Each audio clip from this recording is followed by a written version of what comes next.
Assalamualaikum warahmatullahi wabarakatuh. Bertemu lagi dengan saya, Pak Agung, di channel Ngoprek Semesta. Baik, kita akan melanjutkan materi kelas 10 di semester 2 ini, yaitu tentang penerapan hukum Newton ya. Oke, kita langsung saja ya ke materi. Oke nih, penerapan hukum Newton yang pertama ini diterapkan pada bidang datar. Bagaimana cara menghitung percepatan atau gaya-gaya yang bekerja pada benda di bidang datar. Oke, di sini kita pertama mempunyai benda yang dimana lantainya itu licin ditarik oleh sebuah gaya sebesar F, membentuk suatu sudut, dan ketika sudah diuraikan, maka didapatlah suatu persamaan, yaitu F cos theta. Nah, berarti yang ke atas sininya itu ada F sin ya, karena di sini ada cos gitu. Nah, untuk menghitung percepatannya, maka kita gunakan persamaan hukum Newton yang kedua, di mana sigma F itu sama dengan M dikali A.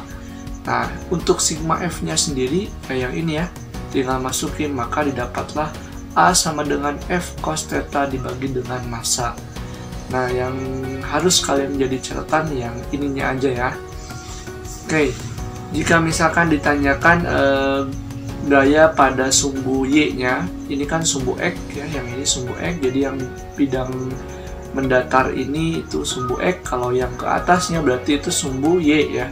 Kalau misalkan ditanyakan sigma Fy, berarti kita gunakan hukum Newton yang pertama, dimana kenapa ini ada sin, karena yang kita gunakan adalah yang ke atas ya, yang ke atas ini untuk yang ini nih, untuk kasus ini, maka dapatlah seperti ini ya. Sekarang kalau misalkan bidangnya kasar, nah yang membedakan, kalau tadi tidak ada gaya geseknya, yang ini ya, ini kan gaya gesek, kalau di sini kan tidak ada karena lantainya licin. Kalau misalkan lantainya kasar, maka tinggal dikurangi dengan gaya geseknya itu sendiri ya. Tinggal A sama dengan F cos theta dikurangi FK dibagi dengan M.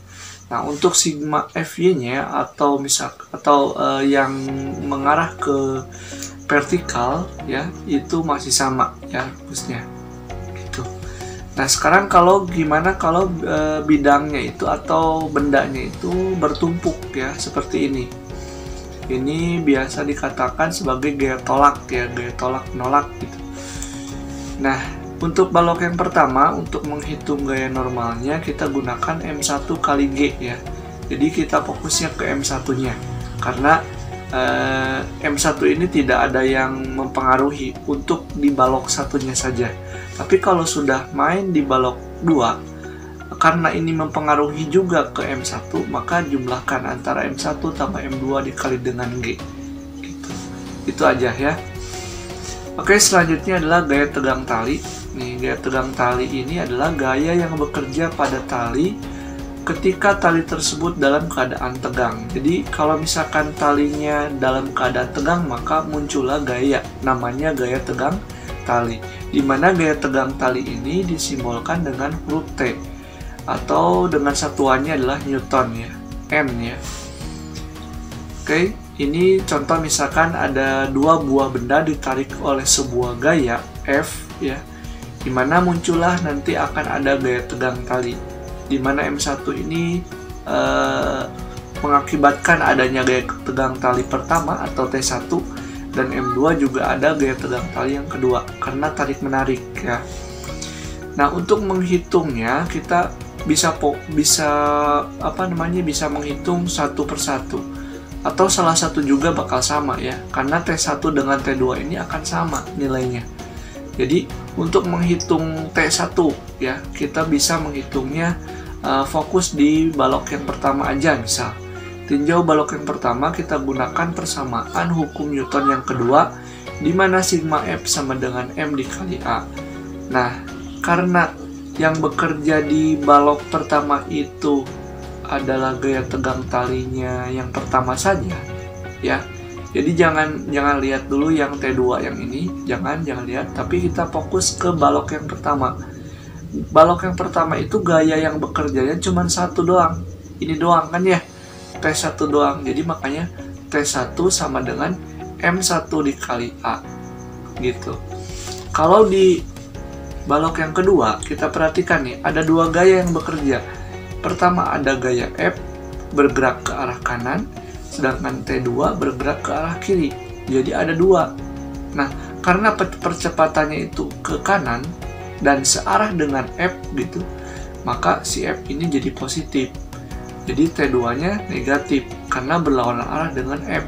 Makanya di sini F dikurangi T2 sama dengan M2 dikali A. Nah, setelah didapat T1 dengan T2 di sini, nanti bisa kita hitung percepatannya. Di mana besar percepatannya itu adalah gaya dibagi dengan massa 1 ditambah dengan massa 2. Gitu. Sekarang kita lari ke katrol ya. Ini biasa muncul di soal-soal tentang penerapan hukum Newton ya. Nah, kalau misalkan kita lihat ini katrolnya itu pertama, massa yang pertama ini lebih kecil dibanding dengan massa yang kedua. Otomatis massa yang kedua ini akan bergeraknya ke bawah. Sedangkan yang pertama ini akan tertarik ke atas ya. Jadi gini. Nah, kalau misalkan seperti ini, kita juga bisa menghitung gaya tegang talinya seperti apa. Kita tinjau dulu satu persatu. Tinjau balok yang pertama. Nah, di mana gaya yang bekerja pada balok yang pertama itu ada T1 dengan W1. Tapi kita harus lihat arah pergerakannya itu kan ke atas. Otomatis percepatannya juga akan ke atas. Nah, arah yang searah dengan percepatan maka nilainya akan positif. Mana yang searah dengan A? Yaitu adalah T1. Coba lihat panahnya, T1 dengan A itu kan searah ya, sedangkan yang berlawanan adalah W1. Makanya T1-nya positif. T1 dikurangi W1, T1 dikurangi W1 sama dengan M1 dikali dengan A gitu ya. Kemudian kalau untuk misalkan kalian mau menghitung juga di balok yang kedua, bisa ya. Kita perhatikan juga. Nah, karena balok yang kedua ini lagi turun ke bawah, maka percepatannya juga bakal ke bawah ya. Otomatis kalau misalkan percepatannya ke bawah, maka yang searah dengan percepatan itu akan bernilai positif. Mana yang searah dengan nilai A? Yaitu nilai W. Karena A ke bawah, W juga ke bawah ya untuk W2. Sedangkan T2 ke atas, maka jadinya W2 dikurangi T2 sama dengan M2 dikali A gitu. Nah, kalau misalkan sudah didapat persamaan-persamaan ini, nanti disubstitusi dan dihitung, maka didapatlah percepatan. Untuk menghitung percepatan, M2 dikurangi M1 per M1 tambah M2 dikali dengan gravitasinya. Kita lanjut. Nah, masih katrol ya. Kalau tadi katrol bebas, sekarang katrolnya seperti ini. Oke, ini juga sama ya. Kita bisa menghitung salah satu sebenarnya. Jadi T1 ini, misalkan kita mau fokus dulu ke balok yang pertama. Nah, balok yang pertama ini yang bekerjanya itu adalah hanya gaya T1-nya saja ya. Sedangkan T1 ini searah dengan percepatan karena M1 ini akan tertarik ke bawah, ke sini ya, bergeraknya ke sini gitu. Jadi T1 sama dengan M1 dikali A gitu. Kemudian kalau tinjau balok yang kedua, ini ada dua gaya yang bekerja. Tapi karena si balok yang kedua ini lagi turun ke bawah, maka A-nya juga akan ke bawah. Dan otomatis si A ini akan bernilai positif atau searah. Kalau misalkan searah dengan nilai A, maka bilangan atau gaya yang lain itu akan positif ketika percepatan atau searah dengan nilai A ya. Jadinya W2 dikurangi T2. Kenapa W2 dikurangi? Karena W2 ini searah dengan nilai A. Jadi W2 kurangi T2 sama dengan M2 dikali A. Kalau misalkan kita substitusikan persamaan yang ini, yang atas dengan yang bawah, maka didapatlah percepatan sistem, yaitu M2 dibagi M1 tambah M2 dikali dengan G. Kita ke bidang miring sekarang ya. Bidang miring ini kalau misalkan ada balok, ini kan pasti meluncur ke bawah ya. meluncur ke bawah, maka nanti akan bisa juga nanti muncul gaya ya, bisa juga ditarik oleh sebuah gaya ke sini. Tapi karena gaya berat itu akan selalu ke bawah seperti ini, maka kita harus menguraikannya. Nah, kita lihat dulu untuk sumbu X ini berlaku persamaan W sin theta, karena ini kan sumbu X nih ya, ke bawah itu sumbu X. Jadi yang W sin theta ini kan cuman satu doang nih, nggak ada lagi gaya yang bekerja pada benda ini, cuman ini doang kan ya. Ini W sin, jadi W sin theta sama dengan M dikali A. Sekarang kalau sumbu Y, nah ini sumbu Y ini kan dari sini ke atas itu ada gaya normal ya. Nah, gaya normal ini kan gaya yang bersentuhan langsung dengan bidang ya. Jadi untuk menghitungnya kita harus N dikurangi W cos theta. Kenapa dikurangi? Karena N itu kan ke atas ya. Kalau ini kan arahnya ke bawah. Jadi N dikurangi W cos theta sama dengan 0, maka nilai N-nya itu adalah sebesar W cos theta. Jadi kalian gunakan yang persamaan bawah ini aja ya. Nah, kalau misalkan dimasukin nilai percepatan yang di sini berarti ya, karena percepatannya bendanya ini bukan lagi bergerak ke bawah sini ya, ke arah sini, tapi lagi bergerak ke sumbu X. Nah, berarti kita harus menghitungnya dari sini nilai percepatannya.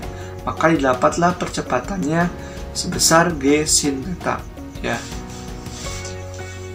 Nah, sekarang yang terakhir nih, gerak benda dalam lift ya. Gerak benda dalam lift ini kan lift itu bisa bergerak naik dan turun di arah sumbu Y ya, sedangkan gaya yang bekerja pada sumbu X-nya itu diabaikan. Nah, untuk menghitung ketika liftnya bergerak ke atas, liftnya sedang bergerak ke atas, maka kita harus menggunakan persamaan hukum Newton yang kedua ya. Kenapa N dikurangi W? Karena si liftnya ini lagi bergerak ke atas. Jadi si A yang digunakan itu yang searah dengan A lagi bergerak ke atas. Jadi N-nya kan searah dengan A ya. Kenapa? Karena A-nya lagi bergerak ke atas. Jadi N-nya positif. Jadi N dikurangi W. Kenapa dikurangi W? Karena W-nya berlawanan arah dengan N. N dikurangi W sama dengan M dikali A. Didapatlah persamaan yang di bawah ini. N sama dengan MG tambah A ya. Sekarang gimana kalau lagi bergerak ke bawah? Nah, kalau bergerak ke bawah, yang membedakan adalah W dikurangi N. Ini tadi N kurangi W, kalau sekarang W dikurangi N. Kenapa bisa W kurangi N? Karena yang searah dengan A itu adalah W. Karena A-nya ini lagi bergerak ke bawah. Kalau tadi bergerak ke atas, yang samanya N. Kalau yang bergerak ke bawah, yang samanya adalah W. Gitu. Maka didapatlah persamaan untuk menghitung gaya normalnya, N sama dengan M dikali G kurangi A. Kalau yang ini ditambah, kalau yang satu lagi adalah dikurang ya. Mungkin itu dulu yang bisa saya sampaikan pada kesempatan kali ini. Nanti akan ada latihan soalnya di sesi tanya semesta, dibahas soal ya. Ini hanya full materi. Mohon maaf bila kalian tidak paham. Untuk lebih pahamnya lagi nanti akan ada tanya jawab di soal ya. Terima kasih, mohon maaf bila banyak kekurangan. Assalamualaikum warahmatullahi wabarakatuh.